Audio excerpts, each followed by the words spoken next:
Olá, irmãos. Gostaria de saudá-los com a graça e a paz do nosso Senhor Jesus.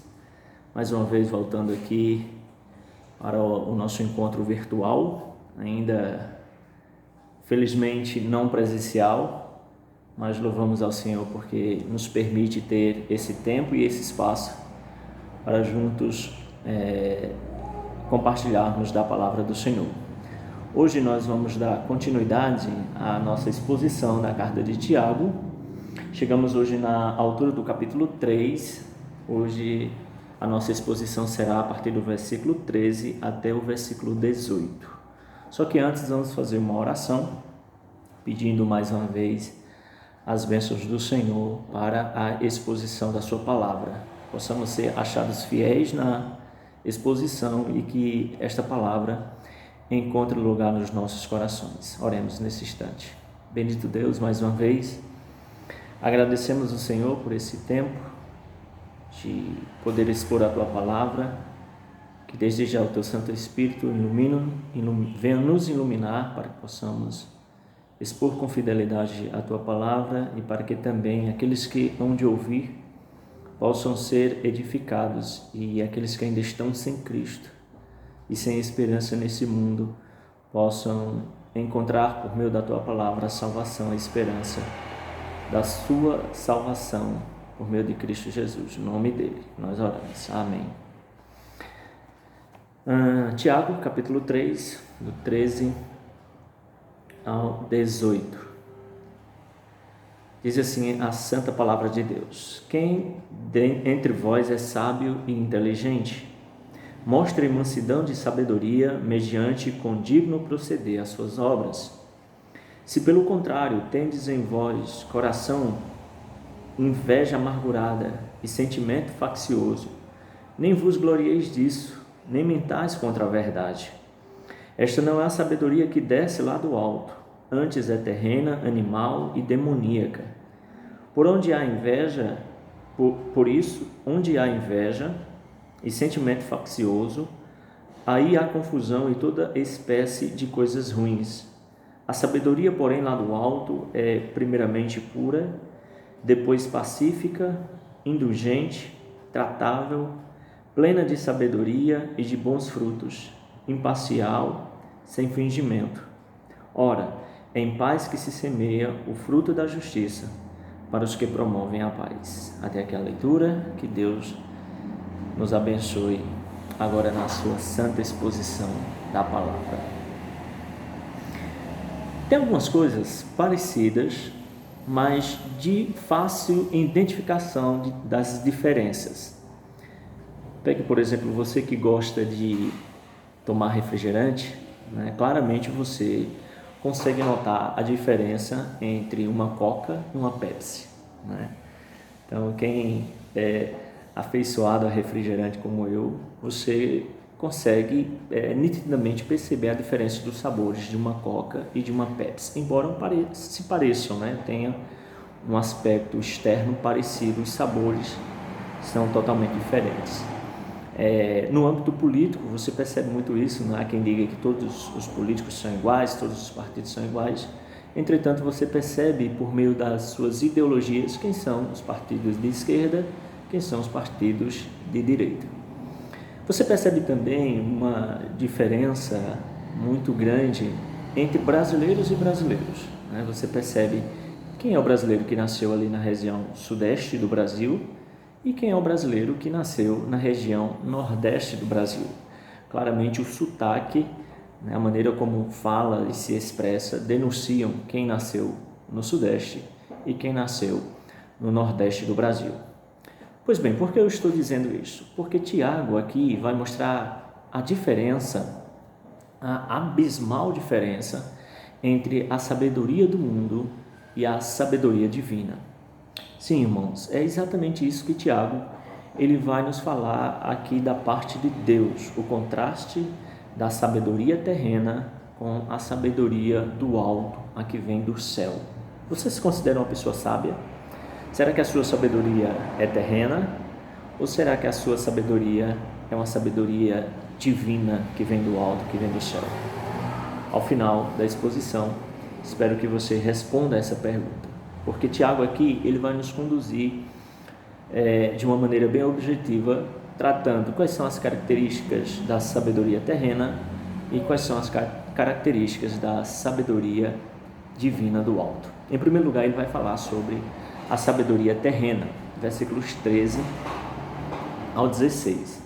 Veja que ele diz: quem dentre vós é sábio e inteligente, mostre mansidão de sabedoria mediante condigno proceder às suas obras.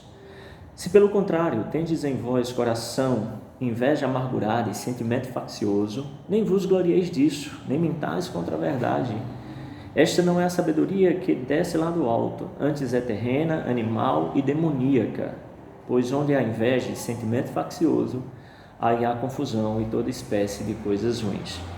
Então, percebe, irmãos, que Tiago ele inicia fazendo aqui uma pergunta para aqueles que se julgam sábios. Ele diz: quem dentre vós é sábio e inteligente? Quem são aqueles que se acham sábios e inteligentes? Pois bem, se alguém ali na plateia respondesse: eu sou inteligente, eu sou sábio, eu sou inteligente e sábio, eu sou as duas coisas. Pois bem, Tiago complementa dizendo: então, não apenas afirme ser, mas mostre em mansidão de sabedoria, ou seja, mostre isso através das suas ações. Para Tiago, aquele que é sábio e inteligente, ele não necessariamente o é apenas por afirmar ser, mas ele precisa demonstrar isso por meio de um proceder digno, por meio de um proceder que comprove que de fato ele é sábio e inteligente. Entretanto, ele diz: agora, se você afirma ser sábio e inteligente, mas tem um coração com uma inveja amargurada e tem sentimentos facciosos em seu coração, isso não é ser sábio. Pelo contrário, você está cheio de uma sabedoria terrena, animal e demoníaca. Então, Tiago está dizendo que uma pessoa que se julga inteligente e sábio, mas o coração é cheio de inveja e é uma pessoa cujo espírito é faccioso, Tiago vai dizer que esta pessoa não é sábia, que pelo contrário, ela tem uma sabedoria sim, mas não a sabedoria que vem de Deus, mas do mundo, por isso é animal e é demoníaca. Então Tiago vai mostrar aqui que, em primeiro lugar, a sabedoria terrena é uma sabedoria que é cheia de uma inveja amargurada. Se a pessoa se julga inteligente e sábio, mas tem inveja no seu coração, ou seja, é aquela pessoa que adoece em ver o sucesso do outro, faz de tudo para derrubar o próximo, fala mal daquele que está crescendo, dizendo mentiras ou inventando conversas. Então Tiago está dizendo: que espécie de sabedoria é essa? Como você diz ser uma pessoa sábia, mas vive com essas invejas no seu coração? Isso não condiz, isso não reflete o sentimento de uma pessoa que é verdadeiramente sábia, pelo menos da parte de Deus. Isso é um reflexo de uma sabedoria mais mundana, que vem do diabo, mas não de Deus. Além da inveja, uma outra característica que ele pontua é a questão do sentimento faccioso. O que é isso? É alguém briguento, é alguém que não aceita o contraditório. Só ele tem razão. Vive criando partidos e divisões entre as pessoas. Você conhece alguém assim? Ou você é assim? Talvez você é aquela pessoa que tem até títulos, tenha anéis de formatura, doutorado, pós-doutorado. Você se julga uma pessoa inteligente, sábia? O Tiago está dizendo: se há em seu coração inveja, você não consegue ver o crescimento de alguém, tudo isso que você aprendeu, toda essa sabedoria que você julga ter, na verdade, não é vantagem alguma, porque é algo que vem do diabo e não de Deus. E se você é aquela pessoa tão centrada em si, tão cheia de razão, você se acha o sabedor de todas as coisas, ninguém consegue acompanhar você em sabedoria, ninguém consegue encontrar contradição em você, ganhar você em qualquer debate. Então, Tiago está dizendo que todo esse egoísmo, todo esse egocentrismo, todo esse orgulho e essa soberba, isso nada tem a ver com a verdadeira sabedoria. Isso tem a ver com a sabedoria mundana do diabo e animal. Tiago claramente mostra que se alguém é sábio, contudo, nutre em seus corações esse tipo de sentimento, amargura, esse tipo de espírito briguento, de divisão, isso não é ser sábio da parte de Deus.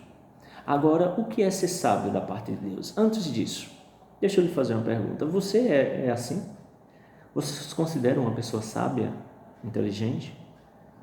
Talvez a sua resposta seja sim, eu sou sábio, eu sou inteligente, eu sei muitas coisas, aprendi muitas coisas. Mas você tem inveja do próximo? Como você lida com o sucesso do teu vizinho, do teu colega, daquela pessoa que talvez você não goste? Qual é o sentimento que você tem nesse momento? É de inveja? Você fica triste em ver o outro crescendo? Você é alguém que vive criando confusão, partidos, divisão entre as pessoas?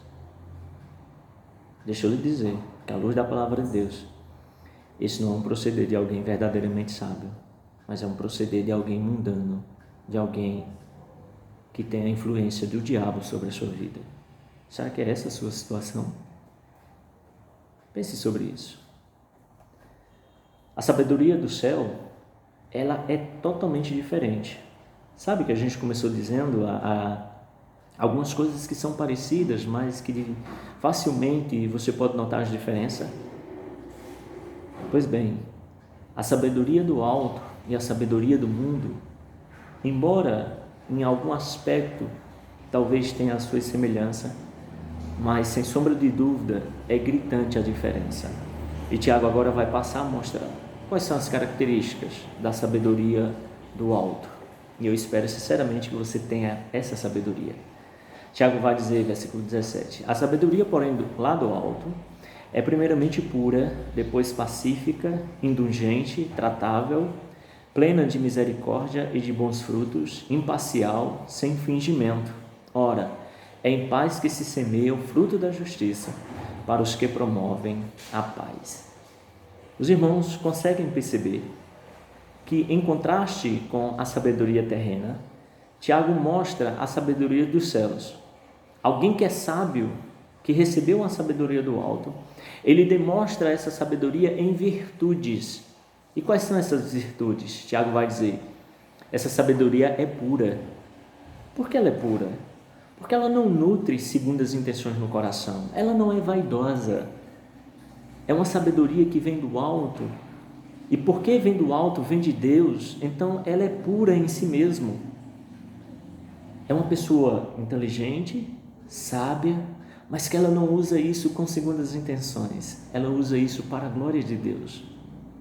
Mas além de pura, Tiago vai dizer que ela é pacífica, ou seja, o saber que essa pessoa detém, o conhecimento que ela tem, as experiências que ela tem, ela não emprega tudo isso para criar facções, divisões, para criar guerras entre as pessoas. Pelo contrário, ela é pacífica, ela não vive brigando, mas ela promove a paz.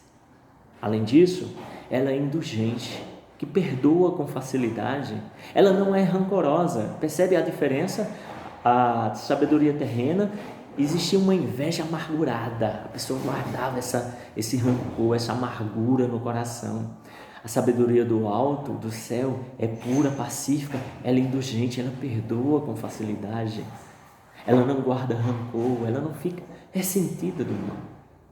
Mas além disso, ela é tratável, porque ela não vive de guerrear, ela sabe conversar com as pessoas, ela é alguém controlada, ela consegue dialogar com as suas diferenças e manter o equilíbrio, sem, evidentemente, se vender dos seus princípios. E por último, essa sabedoria também é misericordiosa, sabe sentir compaixão pelo próximo, não se alegra em ver a derrota, a dor e o sofrimento alheio. Isso é o que significa ser sábio lá do alto. Exatamente essas virtudes que caracterizam a pessoa que verdadeiramente tem uma sabedoria do céu. Não é apenas uma pessoa que detém conhecimento, títulos. A sabedoria nada tem a ver com, ou pelo menos não tem tudo a ver com a ideia de conhecimento técnico, racional, intelectual, mas ser sábio é, acima de tudo, ser alguém que sabe lidar com o próximo, conviver e se relacionar com as pessoas. Aquele que é sábio, ele sim tem um conhecimento, um grau de conhecimento intelectual, mas acima de tudo, ele sabe lidar com as situações e conviver com as pessoas no seu dia a dia. Então, mais do que apenas dizer e afirmar que é, o verdadeiro sábio demonstra por meio de um proceder digno a sabedoria que recebeu de Deus. A pessoa se torna boa de convivência, tem um coração perdoador, não vive de briga, mas esforça-se pela paz, sabe conversar, tem domínio próprio. Tem sido assim a sua vida? Você tem essa sabedoria do alto? Essa sabedoria do alto governa, dirige você nos seus relacionamentos diários? Diante dessas duas sabedorias, de que lado você está? Com que mais você se parece? As suas ações diárias identificam mais você com Coca ou com Pepsi? Com a sabedoria do alto ou com a sabedoria do mundo? De fato, há grande diferença entre a sabedoria do mundo e a do céu, que se resume no trato cordial e amoroso com o próximo. É assim que você trata o próximo? Se for, provavelmente você tem essa sabedoria. Eu não pergunto aqui de título, de conhecimento, de doutorado, pós-doutorado, mas eu pergunto como é o seu proceder para com o seu semelhante. Isso vai denunciar se você tem a sabedoria do alto ou a sabedoria mundana e demoníaca. Sabe, irmãos, se você parar para pensar, ao longo da sua vida, quer você tenha uma vasta experiência, quer você seja jovem, adolescente, criança, em algum momento, em um grau menor ou maior, nós já destratamos alguém com a nossa falta de sabedoria. Sentimos inveja do próximo, a ira no coração. Nós explodimos em algum momento com alguma pessoa, com o pai, com a mãe, com o irmão, com o namorado, com a esposa, com o marido. Contudo, a palavra de Deus apresenta alguém parecido conosco, um homem como nós, de carne e osso, entretanto com uma grande diferença, é que ele sempre agiu de maneira sábia, mas não a sabedoria do mundo, a sabedoria do alto. Eu estou falando de Cristo. Jesus é apresentado na Bíblia como aquele que sempre foi sábio, ele foi a sabedoria de Deus encarnada no mundo. Por isso ele sempre soube agir e ter um proceder perfeito e correto em todos os momentos da sua vida. Ele foi puro, ele foi pacífico, ele foi tratável, ele foi misericordioso. Por que ele viveu assim? Porque a Bíblia apresenta Jesus como o único que viveu perfeitamente essa sabedoria. Claro que não foi apenas para servir de exemplo, e nós devemos seguir, mas não foi apenas isso. Jesus viveu de tal forma para poder oferecer para nós agora o perdão dos nossos pecados, o perdão do nosso proceder, em que muitas vezes não foi um proceder condigno com a sabedoria do alto, mas um proceder caracterizado pela sabedoria do mundo, do diabo, influenciado pelo mal. Por isso Jesus veio a este mundo e viveu perfeitamente essa sabedoria, para servir de exemplo, sim, mas para oferecer agora também o perdão pelos nossos pecados. E percebe a grande ironia? Aquele que viveu perfeitamente foi aquele que sofreu no corpo e na sua alma por viver uma vida íntegra, justamente como se fosse um louco, como se fosse um assassino, como se fosse o pior dos seres humanos, aquele que viveu plenamente em todo o seu proceder, para nos oferecer agora perdão para nós e para nos apresentar diante de Deus como sábios. Sim, você pode ter essa vida de Cristo, não no sentido prático, você não vai conseguir viver, embora Cristo seja o modelo de vida que você deve seguir e se esforçar todos os dias. No entanto, essa vida plena, você pode ter ela completamente sobre você, pela fé nele. Se você depositar fé em Cristo, Deus imputa, coloca sobre você essa vida perfeita de Cristo e faz de você agora um sábio, para que a partir de hoje você não viva como um louco, para que você não viva com a sabedoria do mundo, mas que a sabedoria do alto guie você em todo o seu proceder. E agora você pode ter esperança de viver uma vida sábia, uma vida que agrade a Deus, mostrando isso por meio de um proceder digno em relação aos seus relacionamentos interpessoais. E a minha oração e o meu desejo é esse, que se você se identificou, se você admitiu que o seu proceder até hoje foi um proceder mundano, influenciado pelo maligno, pelo diabo, você pode encontrar em Cristo o perdão de tal vida. E Ele te oferece agora essa nova vida, para que a partir de hoje você possa viver uma vida de sabedoria. E que agora, através das suas ações, o seu viver diário, você possa ser identificado não como um sábio deste mundo, mas como um sábio do céu. Esse é o meu desejo, essa é a minha oração. Que Deus nos faça ter e viver a sabedoria que vem lá do alto, para a glória de Deus e para o nosso bem. Que Deus nos abençoe. Amém.